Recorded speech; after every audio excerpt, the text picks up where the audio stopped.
Russian athletes lose last-ditch appeal to join the Winter Olympics. Dozens of Russian athletes have lost an 11th-hour bid to join the Winter Olympics in Pyeongchang after the Court of Arbitration for Sport, CAS, rejected their appeal.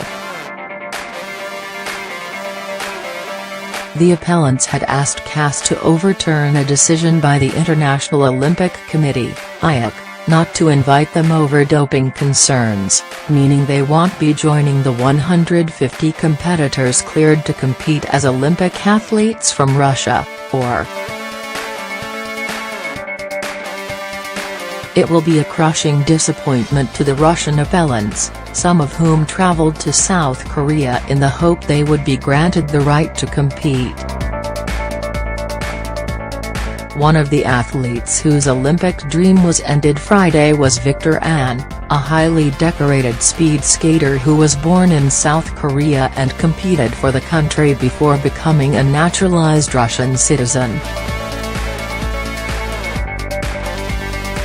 Russian official disappointed the head of Russia's bobsleigh federation, Sergei Parkhomenko, said the decision had a political context and the group would be taking legal action. "We're disappointed with the CAS decision.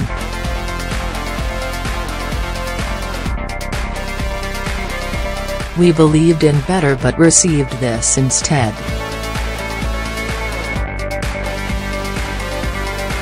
We will file lawsuits in other courts demanding compensation for material costs.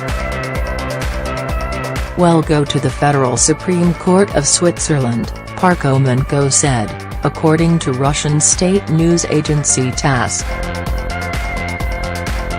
Of the athletes and coaches whose appeals were thrown out Friday, 15 had previously had their lifetime bans for doping lifted by the Switzerland-based court.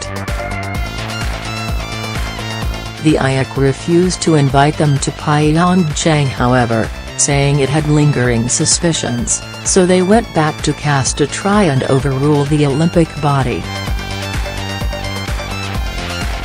In its decision Friday, the court upheld the IOC's right to exclude them, saying there was no evidence the IOC had improperly exercised their discretion.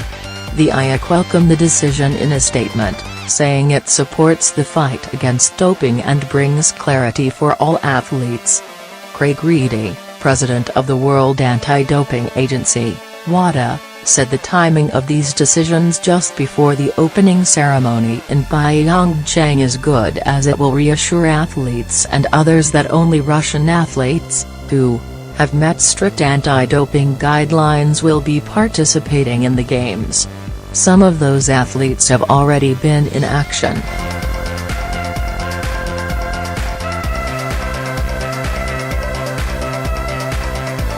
Though the Games don't officially kick off until Friday night local time, preliminary matches began in several sports earlier this week.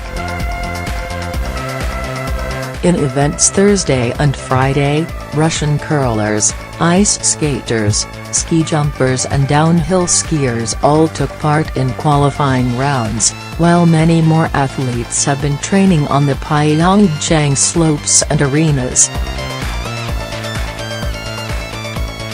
Widespread ban. Russia was banned from taking part in the Games in December after the IOC found the country had engaged in systemic manipulation of anti-doping rules, though Russian athletes who could prove they were clean were invited to compete as Azores.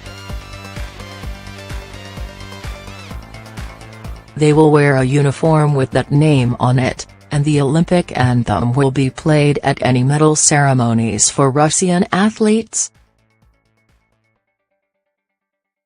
But dozens of Russian athletes who had hoped to compete under the neutral flag were deemed ineligible by the World Olympic body. The list on which the Invitation Review Panel, IRP, based its considerations on, covers a wide range of information, said Valery Fourniran, the chair of the International Testing Agency, ITA. It includes, for example, evidence of suspicious steroid profile values, DNA inconsistencies and irregularities of the athlete biological passport, as well as evidence provided necessarily need to be transmitted to the athletes.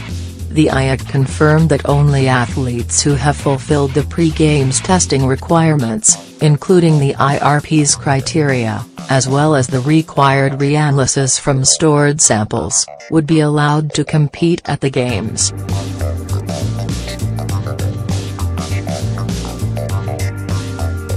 More than 150 Olympic athletes from Russia are currently listed on the official Pyeongchang Games website.